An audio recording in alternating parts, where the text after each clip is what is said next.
"Steve, what the hell have you done?" Her mom shouted at me as her father held her back. "I want my sons back, and since we're still married, that's my right by law." "You left her. She filed papers on me. Hell, I had to get a court order to even get my clothes out of my own house." "I guess I can thank you for that piece of work," I said, looking at her father. "I was only trying to protect my daughter and grandsons. If everyone would have stayed out of our business 2 years ago, maybe none of this would have happened. If you would have acted like a responsible husband and father instead of an immature teenager, I wouldn't have had to do what I did." "Okay," he had me there. "Well, she's not going to get too far," I told both sets of parents. "Maybe this time she'll be forced to talk to me." It took almost 6 hours before they caught her. She had stopped for gas and the attendant recognized the car. 10 minutes later, she and my boys were in a squad car headed back to Minneapolis. I was told in advance she wasn't happy. Our first meeting was in a conference room at the jail. "You had me arrested? Really? The police even pulled their guns on me before I was handcuffed and thrown in the back seat. You really are a piece of S, you know that?" She was letting me have it with both barrels. "You want to talk?" I asked. "Tried that for over a week in Key West, got nowhere. You never told me that we were still married. Remember, the last I heard was that you wanted the house, my 401k, and my ball cut off and bronzed. You'd already cleaned out our savings and checking accounts. What was I supposed to think? Dad did most of that." "No, he didn't. You let him do those things." "Whatever. Just drop the charges so I can move on." "Sorry, no can do. Not until you and I come to some kind of understanding. You know the charges aren't going to stick. My dad is already talking to a lawyer, and by the end of today I'm going to be out of here anyway." "Yeah, but I'm going to have custody of the boys, at least for the time being." She glared at me. "And to answer the question you asked me in Key West, no, I haven't taken anyone to bed since I left, and frankly I don't believe you haven't. Unlike you, never F anyone and got an STD. Now we're splitting hairs. You were the one that wanted a free pass to expand your knowledge, remember? Like I said, unlike you, I never went all the way." She was smirking at me now. "Well, if you hadn't ratcheted it up, we'd still be married." "You idiot, we're still married. On paper only. We haven't been married in the true sense of the word in almost 2 years. Ever since you started your Friday girls' nights out." She was quiet this time. "And how you managed to lose everything is beyond me. I sent you money every week. There was more than enough to make the house payments. All you had to do was swallow your pride and take the money. But no, you had to be stubborn, lose everything." She didn't look so high and mighty now. "It was just a house, no more no less after you left. I didn't leave, you drove me away. Remember? And you slept with that S, and don't give me that S that it didn't count because you were drunk. There are thousands of men spouting the same excuse, divorced every day. And I didn't serve you papers until you walked out. We weren't getting anywhere, but at least we were talking, even if it was just to hash over our past mistakes. When are you leaving?" "Not. At least for a while. Gave up my job down there, and I'm not sure what I'm going to do just yet." "Well, in that case, why don't you take care of the boys until I get this matter straightened out? Take them out to dinner. They like Chuck Cheese, if you can remember back that far. Enough with the cheap shots. Where are their clothes?" "In the trunk of my car that's been impounded thanks to you." "Then, I'll take them to the store to get a change of clothing. And don't worry, I won't tell them their mother is going to be an ex-con." "Funny, very funny, you're a real joker." "Well, at least I'm not the one having to go back to jail." C didn't look so smug when a lady guard escorted her back to her cell. Her parents were taking care of the boys and weren't happy when I arrived to pick them up. "You got my daughter thrown in jail. How can you be such a lowlife?" her mother said as her dad stayed behind her. I think if he'd said anything I would have decked him. He'd been the one to empty my bank accounts and get me served. "I'm just here to pick up my boys," I said. It wasn't a request. "My daughter will be out in a couple of hours. Why don't you wait until then and we can all sit around and talk?" "Carol, not going to happen. I'm here to pick them up now. You can either send them out or I'm going in and get them. Your choice." The look she gave me wasn't special. "Okay, it'll be just a minute. Now, Carol." They came running out and flew into my arms. "Dad, you should have seen it. They had the sirens going and even had a roadblock. They cuffed Mom when she started yelling at them. Can we go get her now?" "Maybe after we have dinner." "You guys hungry?" Stupid question. When aren't growing boys? We didn't go out for pizza. I'd had too much of that over the last couple of days and wanted a good meal for a change. We ended up at Longhorn Steakhouse. They talked nonstop, telling me that Mom and them were going to live in Chicago with a friend of hers. And that they were going to get a puppy as soon as they found a place to live. "Dad, you could come too. I know Mom would like that." Out of the mouths of babes. I don't think Mom's too happy with me right now, and besides, I'd rather live where it's warm. Are we all going back with you to Key West? It's really nice down there. Maybe we could go on a plane again. That was really fun. To them, everything was, really. After dinner we hit Target and got them a change of clothes. It had been a long time since I'd taken them shopping, and now I remembered why. They were all over the place, running around and grabbing for everything they even thought they might like. An hour later we walked out with 2 outfits each. They couldn't decide on which one they liked the best. Mom wanted us to spend the night with her, but as soon as I entered the house I felt the tension, especially from my dad. When he started in on me with, "A good father doesn't run away from his responsibilities," I told my mother I'd maybe see them tomorrow. The boys loved the indoor pool at the Holiday Inn. They wore shorts and I had a pair of cutoffs that worked. We ordered ice cream from room service, and by 8:30 they were in bed half asleep while I watched something on the tube.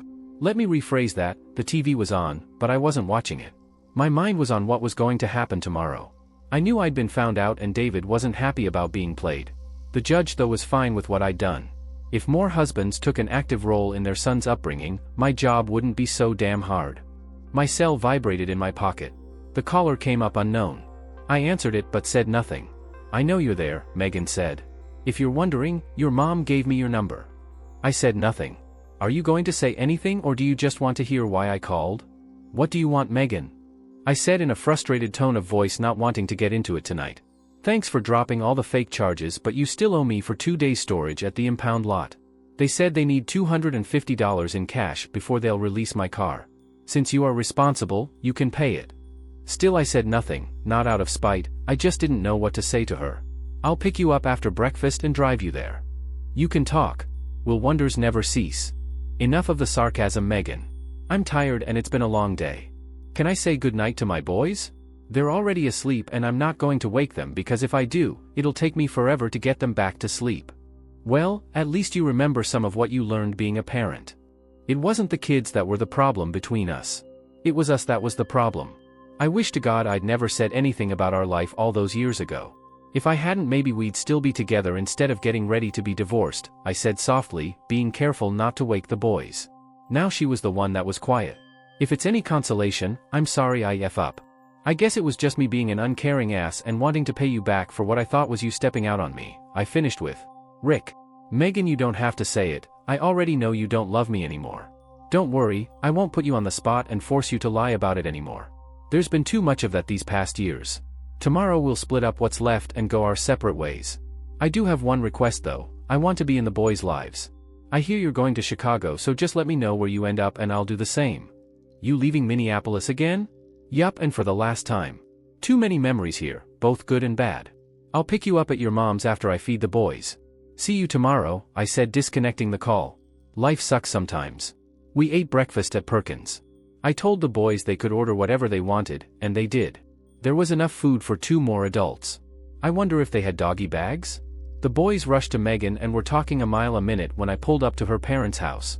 I could see the evil eye her mother gave me from the street, and her dad was thankfully making himself scarce. Megan looked good. She looked much better in shorts and a tank top than the orange jumpsuit she'd wore yesterday. You ready to go? I asked. Just a second, she said as she told both boys to be good for their grandmother and that she'd see them later in the afternoon. Then she jumped into my truck. Ready? She asked. Yup, just where is the impound lot anyway? Over on 3rd Avenue. You got the cash? I tapped my pocket. Good, I'll be glad to get my car out of that hellhole. It was a quiet 15-minute drive to Ace Towing's impound lot. The office was nothing more than a damn trailer, and an old one at that. After paying the storage fee and an additional handling charge, a young kid took us to her car. The trunk lock was broken. Son of a B, Megan said, lifting the lid. All the electronics were gone.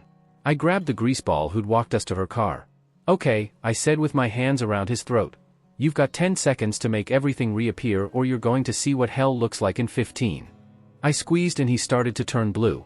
He motioned for me to stop. It wasn't me, it was Carl. He strips most of the cars we tow in. Show me where her stuff is, and if anything is missing, it'll be your ass, not his.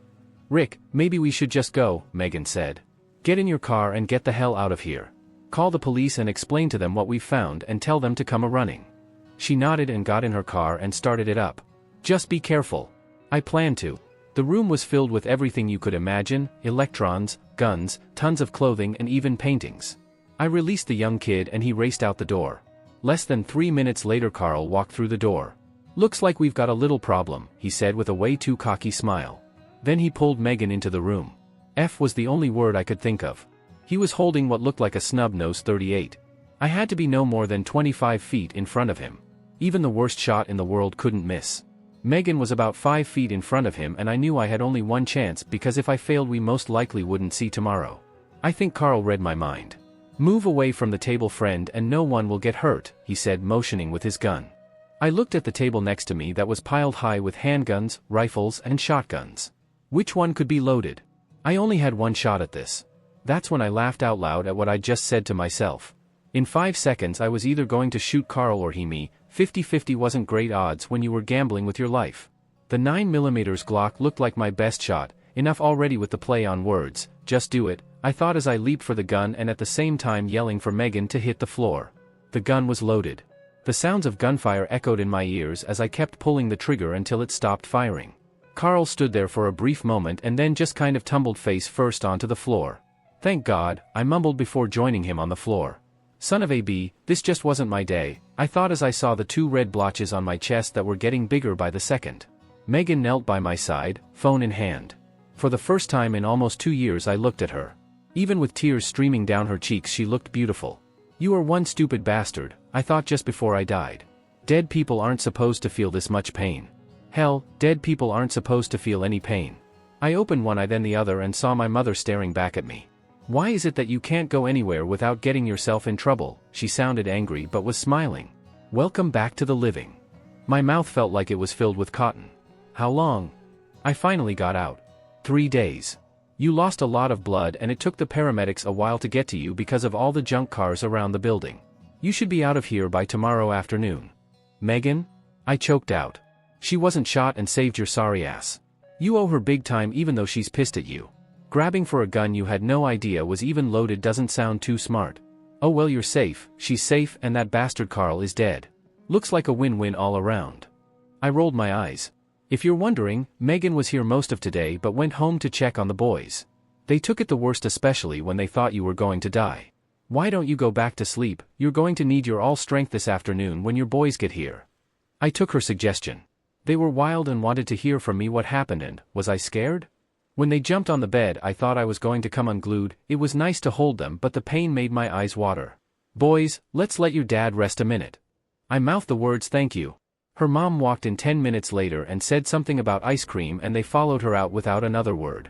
"I guess thanks are in order," I said, trying to sit up a little straighter. "What happened? Last I saw you were in your car going for help." Carl shut the front gate and when I stopped, he dragged me out of my car. "Next thing I knew I was in that room with you. What were you thinking?" He was never going to let us leave. I had one chance and took it. I thought at least you'd get away. Worked, didn't it? You think? You almost died. The paramedics at first didn't get a pulse and then you somehow came back. Don't you ever do that again. Don't worry, I don't plan to. You get all your stuff back? The police are inventorying everything in that room and I'm told that my stuff won't be released until next week. It went quiet in the room. So I guess you won't be leaving for Chicago for a while. You staying with your mother? I still have my apartment for 2 more weeks so me and the boys will be staying there. Apartment? Yeah. My dad was supposed to pull out all the furniture I left behind this weekend but I guess now I'll be sticking around for a little while, at least until you're back on your feet.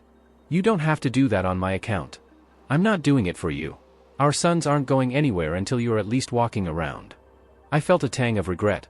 I thought for just a split second she still had some kind of feelings for me. Guess not.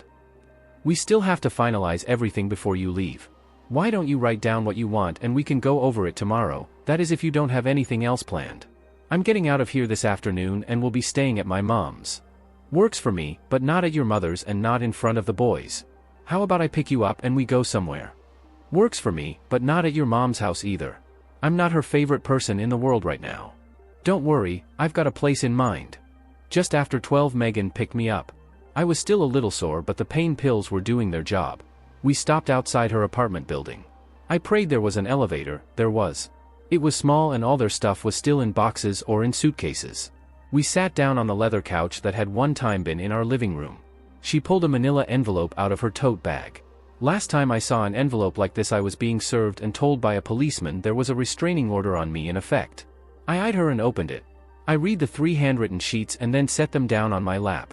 Megan hadn't said a word. I looked over at her. You've got to be shitting me. Our eyes locked on one another.